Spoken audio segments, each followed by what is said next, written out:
Chers membres d'Église et chers amis, bonjour.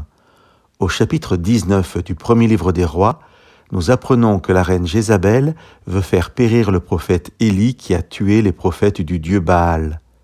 Je vous lis les versets 3 à 5. Élie, voyant cela, s'en alla pour sauver sa vie. Il arriva à Bersabée qui appartient à Juda et il laissa là son serviteur. Quant à lui, il alla dans le désert à une journée de marche. Il s'assit sous un genêt et demanda la mort en disant « Cela suffit.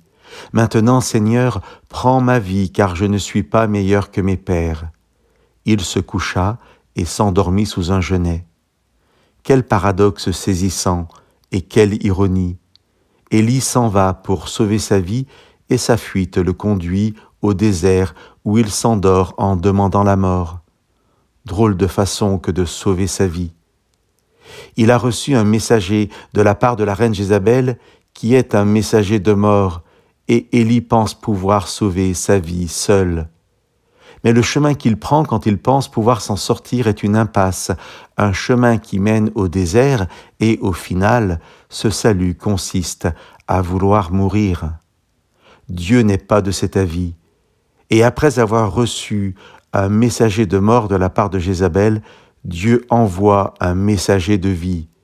Je vous lis la fin du verset 5. Soudain, un messager le toucha et dit « Lève-toi et mange ».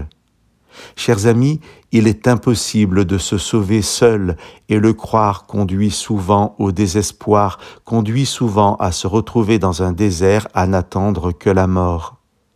Dieu est le Dieu de la vie et il met sur notre chemin les ressources nécessaires pour que nous vivions, pour que nous reprenions un chemin de vie. « Lève-toi et mange », dit l'ange de Dieu à Élie. Chers amis, nous perdrons notre vie à vouloir la sauver sans Dieu.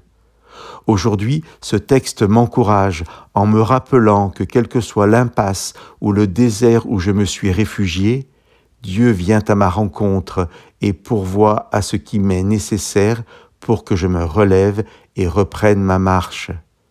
Sachons accueillir cette présence de Dieu à nos côtés. Que Dieu vous bénisse.